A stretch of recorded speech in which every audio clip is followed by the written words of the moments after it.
ROSEAU, Dominica CMC, Hurricane-battered Dominica is celebrating 39 years of political independence from Britain, with Prime Minister Roosevelt scared urging citizens not to be daunted by the tasking of rebuilding the island. Hurricane Marie hit Dominica on September 18 as a Category 5 storm, killing at least 28 people and leaving billions of dollars in damage. Unlike previous years when nationals were honored for their contribution to the socio-economic development of the island, this year's national award ceremony has been postponed to next year. In his address to the nation marking the independence celebrations, Skerritt said that the Dominica is still standing, despite facing the fiercest floods, the most ferocious winds. We are sorrow-stricken, we swallow hard, but it still catches in our throat and we are still standing. Difficulties envelop every aspect of life, uncertainties swirl and we are still standing. The outside world wondered aloud whether this is the kind of devastation from which you don't recover. We are still standing. We, the children of Dominica, have shown the world that disaster is finite, but hope is infinite. Maria stole everything money can buy, everything you can put a price on, but left what you cannot, but that which is priceless. We will determine the value of those things through our actions in coming days and weeks.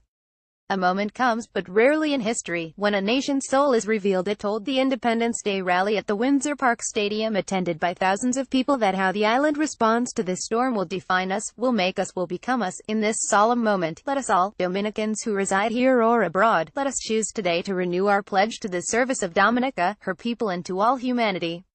Let us together renew our pledge to fight poverty and ignorance, build a prosperous, progressive nation, and to invest in institutions that safeguard justice and opportunity for all. Our nation's doubters will say, what is the point of such a small country having such high ambition at such a low time like this? We say that the measure of the greatness of a nation is not its size or what it aims for in comfort, but what it strives for in crisis. Skerritt said that the day following the hurricane he witnessed total destruction. I saw corrugated iron mangled and tossed aside, with everything else as if we had been ransacked by a giant burglar. I sensed uncertainty spiraling. I smelled fear. I also breathed in the deep, indefatigable determination of the vast majority of our people to carry on and stand up. When faced with grave danger, humans have evolved an instinct to fight or flee. We chose to fight, we chose to rise. He said he is confident that people who would have fled the island after the storm, as they did in 1979 when Dominica was hit by Hurricane David, would soon return. Sometimes it takes a crisis to remind everyone of the importance of our journey. Remember, you only see the stars clearly at the darkest hour. Ladies and gentlemen, on this our Independence Day, Dominica stands forth on the edge of a great triumph to come, on the edge of a triumph not just for Dominica, but for the world. The disaster visited upon us has shown in so many ways that we are not an island unto ourselves. We are not an isolated fragment of humanity floating in the Caribbean Sea.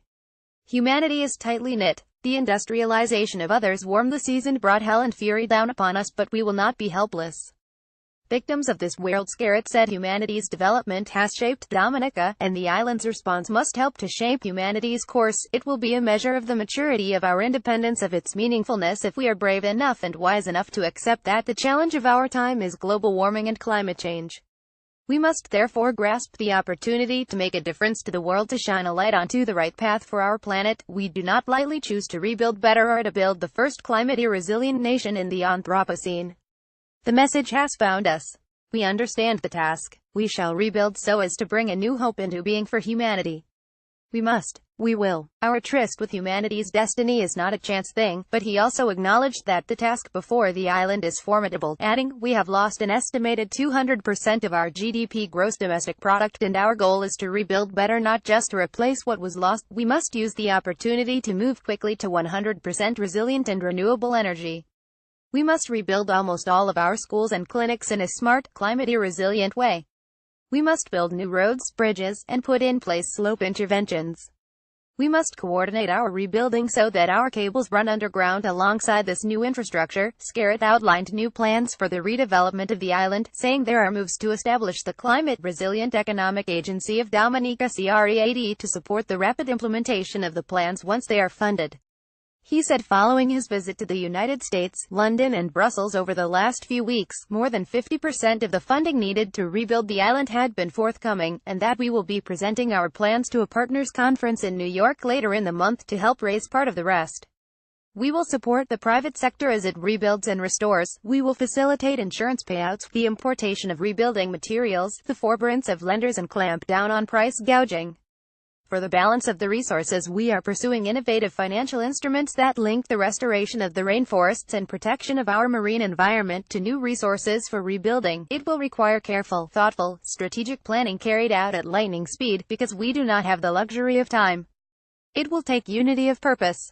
It will take courage. It will take fearlessness. It will take incessant striving. It will take every single Dominican to join the fight, to feel its fierce urgency. It will also require a resoluteness of character. This is no time for ill will. No time for petty and destructive criticism.